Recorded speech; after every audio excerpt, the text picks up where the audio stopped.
The stage for one of history's greatest rivalries was set long before the first swords clashed.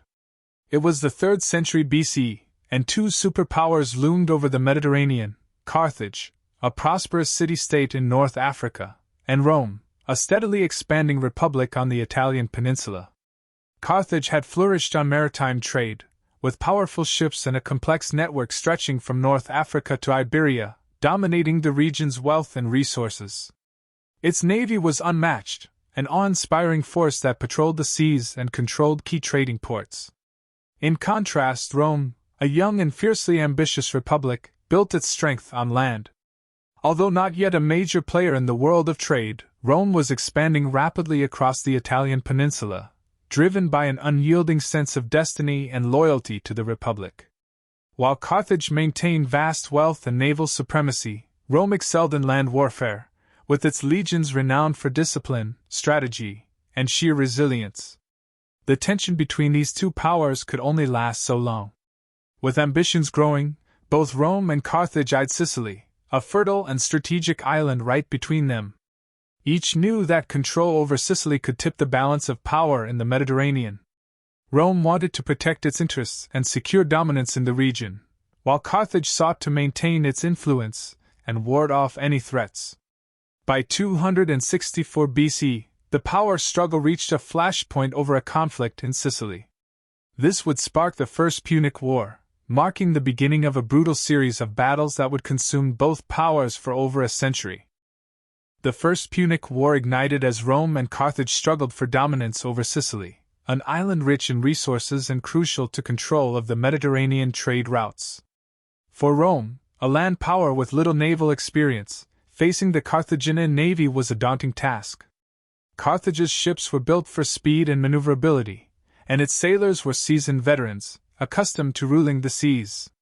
For years, it seemed the Carthaginians would easily maintain control. But Rome was not a power to give up easily. Faced with the might of the Carthaginian navy, they developed a radical new weapon, the corvus, a boarding bridge that allowed their infantry to turn naval battles into hand-to-hand combat, the Romans' area of expertise. With this innovation, they turned Carthage's naval supremacy into a level playing field. Suddenly, Rome's infantry could engage on their own terms, transforming ships into floating battlegrounds where legions could overpower Carthaginian crews. The war raged for nearly 24 years, with countless lives lost on both sides. Roman and Carthaginian forces clashed in dozens of skirmishes on land and sea, each attempting to break the other's will. The prolonged struggle drained resources and tested the resolve of both powers. Rome ultimately proved victorious, claiming Sicily as its first overseas province and shifting the balance of power. But this was only the beginning. The First Punic War set the stage for a larger and more destructive conflict, as both sides realized that one could not survive while the other thrived. In the wake of Carthage's loss, a young boy in North Africa grew up with a deep and unshakable hatred for Rome. His name was Hannibal Barca, son of the Carthaginian general Hamilcar, who had fought in the First Punic War. Raised on tales of Rome's relentless pursuit of power, Hannibal swore an oath to destroy Rome, vowing to restore Carthage's honor and take revenge for his father's defeat. As Hannibal grew into a formidable military leader, his mind was set on one goal: bring Rome to its knees. With an unmatched tactical genius, he devised a daring plan that would haunt Rome for generations to come. Rather than attack from the sea, where Rome had grown stronger, he would take his army overland, through the harsh terrain of the Alps, a route no one would expect or believe possible. Hannibal's strategy would test the very limits of human endurance and tactical innovation and ultimately transform him into one of the most respected generals in history. Driven by his oath, Hannibal gathered an army of thousands, including soldiers, horses, and even war elephants, an unprecedented sight on a battlefield. His journey would be grueling, filled with dangers from the freezing alpine mountains to treacherous cliffs. But if he succeeded, he could strike at the very heart of Rome and fulfill his lifelong vow. In 218 BC, Hannibal embarked on one of the most audacious military campaigns in history, crossing the Alps to invade Rome. The journey was fraught with danger. The freezing cold, narrow mountain passes, and treacherous cliffs made each step a perilous challenge. Many soldiers and animals fell to their deaths as they navigated the harsh conditions. Hannibal's men faced hunger, exhaustion, and brutal snowstorms. Yet his leadership kept them going. His soldiers, devoted to their general, were inspired by his resilience and his unyielding determination. Step by step, they carved a path through the mountains, enduring countless hardships. The sight of Hannibal's army and his elephants descending from the Alps was nothing short of miraculous and struck terror in the hearts of the Romans. No one believed an invasion could come from the mountains, and Hannibal's army, though diminished in numbers, emerged on the other side, ready to face the Roman legions. This was a feat that had never been attempted before and demonstrated the sheer determination and strategic brilliance of the Carthaginian general. Hannibal's crossing of the Alps was just the beginning. In 216 BC, he led his forces to the Plains of Cana, where one of the bloodiest battles in history would unfold. Facing a massive Roman army, Hannibal employed a brilliant tactic: double envelopment. His troops lured the Romans into a trap, surrounding them on all sides. As the trap closed, the Roman soldiers found themselves hemmed in, unable to escape. The massacre was horrific. Roman soldiers were trapped, crushed, and slaughtered in what would become Rome's greatest military disaster. Nearly 50,000 Roman soldiers fell that day, and the Republic was left reeling from the scale of the loss. Cana was Hannibal's masterpiece, a battle studied by military tacticians for centuries to come. Rome had never suffered such a devastating defeat, and many believed the Republic would fall. But Rome's resilience was legendary. Though shaken, Rome would regroup, determined to turn the tide against its relentless enemy.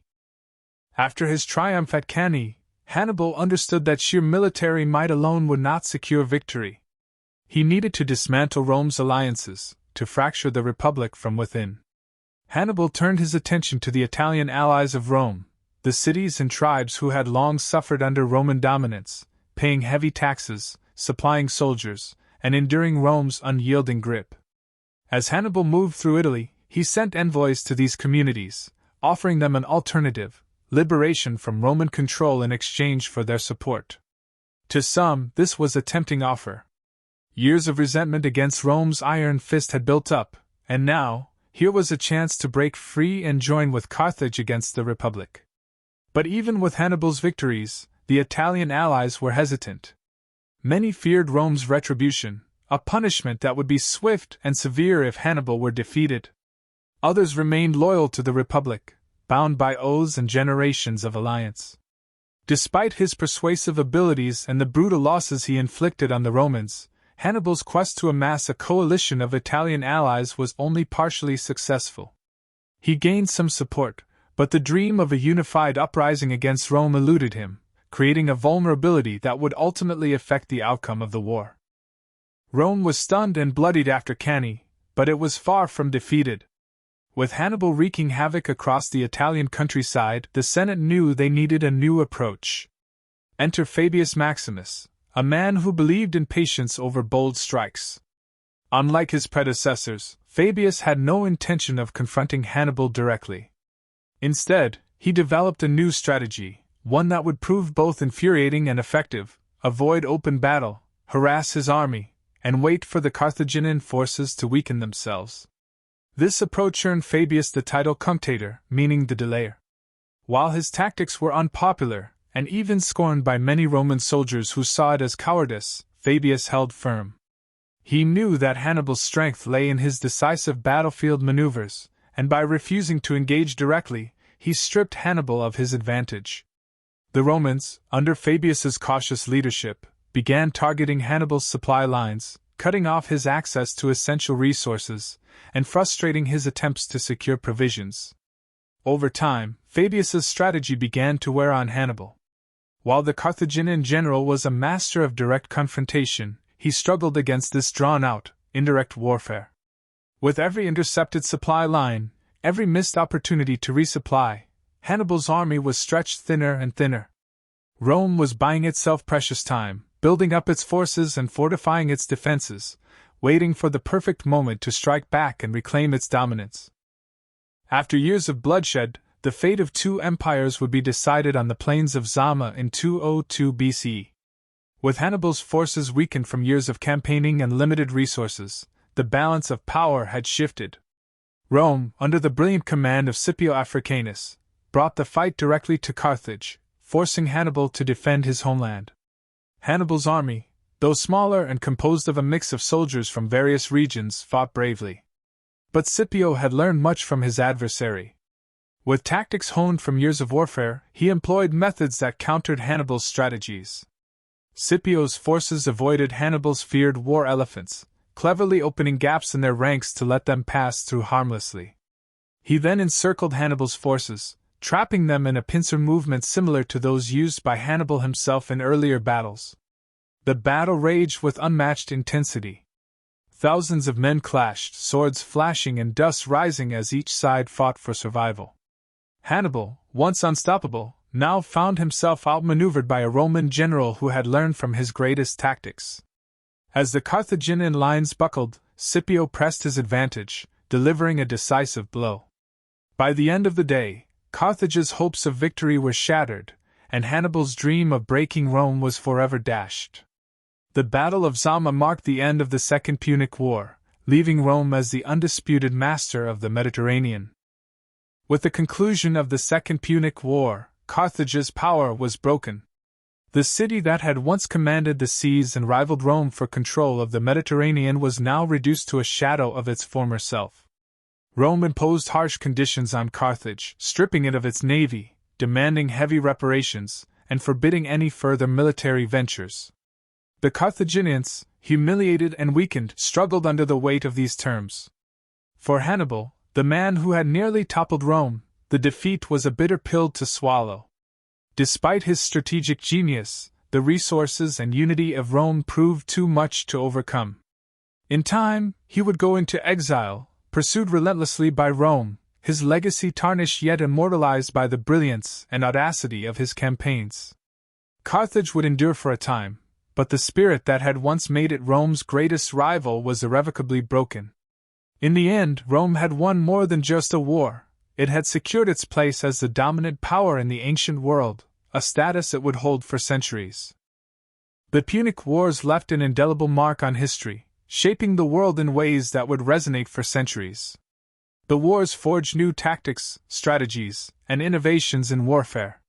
The Roman Corvus device, Hannibal's crossing of the Alps, and the terrifying spectacle of war elephants all set the stage for centuries of military learning and adaptation.